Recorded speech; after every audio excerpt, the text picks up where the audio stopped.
সাধারণ করে নাই, উনি অসাধারণ। ওনাকে দেখে আসলে আমি ইমোশনাল হয়ে গেছি। মানে অনুভূতি যে আসলে অসাধারণ, টিমটার সাথে কাজ করে অসম্ভব মজা পেয়েছি।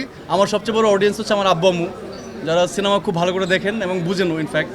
সো লাস্ট ঈদে ওনারা বললো যে এত মারামারি কাটাকাটি সামাজিক সিনেমা করো একটা। সো আমার মনে হয় যে ওনারা সবচেয়ে বেশি খুশি হবে যে এই ঈদে আমি একটা ঠিকঠাক সিনেমা করেছি।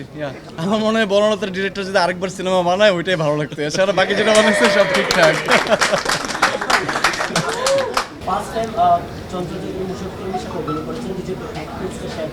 আচ্ছা, আমি ওদের প্রথমত হচ্ছে ওদের দুজনের সাথেই, ওরা বাংলাদেশের সবচেয়ে লিজেন্ডারি অ্যাক্টর। ওদের সাথে প্রথম আমার কাজ হয়নি, এর আগে 2-3 বার ওদের সাথে আমার কাজ হয়েছে, দেখা হয়েছে। ওরা গ্রেট। ওদের সান্নিধ্যে থাকা, ওদের কাছাকাছি থাকা, এটা অ্যাক্টর, যে কোনো অ্যাক্টরের জন্য অনেক বড় পাওয়া। সো আমি বলবো যে হ্যাঁ, বারবার ওদেরকে পাচ্ছি, বিভিন্ন সিনেমায় পাচ্ছি, বিভিন্নভাবে পাচ্ছি। I am really happy to see them. মোশাররফ ভাইকে ফোন দিয়ে নিয়ে আসছি। না মোশাররফ ভাই আসবে, যার ডায়লগ তার মুখ থেকে শুনলে খুব আরাম না। আমি ওটা খাইতে কিভাবে বলবো যেটা খাইতে বলছে মোশাররফ ভাই। আমি সেই চরিত্রটা ঠিকঠাক প্লে করে ট্রাই করেছি, উইন টু রেসপেক্ট। এই ক্ষেত্রে আমাকে সবচেয়ে বড় অবদান হচ্ছে আমার রাইটার স্বাধীন, সামিউল, আমার director Tarim Noor. And finally আমরা সিনেমা হলে আসলে সিনেমাটা দেখছেন, আমি নিজেও আসলে খুব ইমপ্রেস সিনেমাটা দেখে। একটু আগেও একটা হলে গেলাম, সো সবাই খুব ইমোশনালি কানেক্টেড সিনেমাটাতে। সো আমি চাইবো যে এই সিনেমাটা যাতে অনেক দিন মানুষকে এভাবে আনন্দে রাখে আর কি। আপনারা কেমন পাচ্ছেন? আমি তো দেখে অভিভূত। আমি সিনেপ্লেক্সে আসি, বা আমার সিনেমার প্রথম থেকে, ক্যারিয়ারের প্রথম থেকে আমি সবসময় সিনেমা হলে আসি, অডিয়েন্সকে কানেক্ট করি, ওদের সাথে কথা বলি, ওদের কেমন লাগছে সিনেমা। সো আমি আসলে এই সিনেমা নিয়ে আমি রিয়েলি অভিভূত। ওরা আসলে অনেক ইমপ্রেস, ওরা আসলে ফ্যামিলি ড্রামাটাকে কানেক্ট করছে, এবং আমার মনে হয় যে এখন যে কথাবার্তা চলছে বাকি কাজটা ওরাই করছে।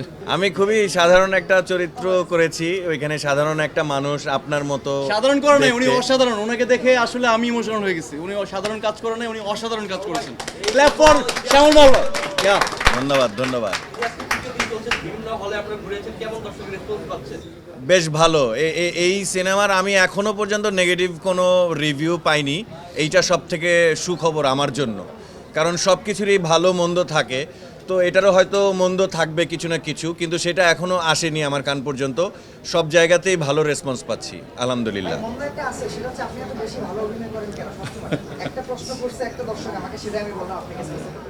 আমি খুবই সরি, আমি ট্রাই করব খারাপ অভিনয় করার।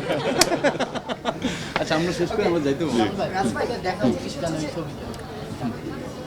আমাদের মানে আমাদের মধ্যে যে বন্ডিংসগুলো ছিল সেটা যে ছুটে যাচ্ছে, সেটাকে আবার আঁকড়ে ধরার জন্য হলেও এই সিনেমাটা দেখা উচিত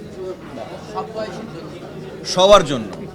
সবার সাথে সবার যে সম্পর্ক, সবাই মিলে আমরা যে আসলে মানে একত্রভাবে যে আমরা চলি, পুরো দেশটাকে আমরা এগিয়ে নিয়ে যাই, সেই জায়গাগুলো আসলে বোঝার জন্য হলেও এই সিনেমা দেখা উচিত সবার প্রতি সবার। উৎসবে কাজ করেছি, ফিরে এসে বেহুলাতে কাজ করেছি, এই তৃতীয় কাজ ওর সাথে।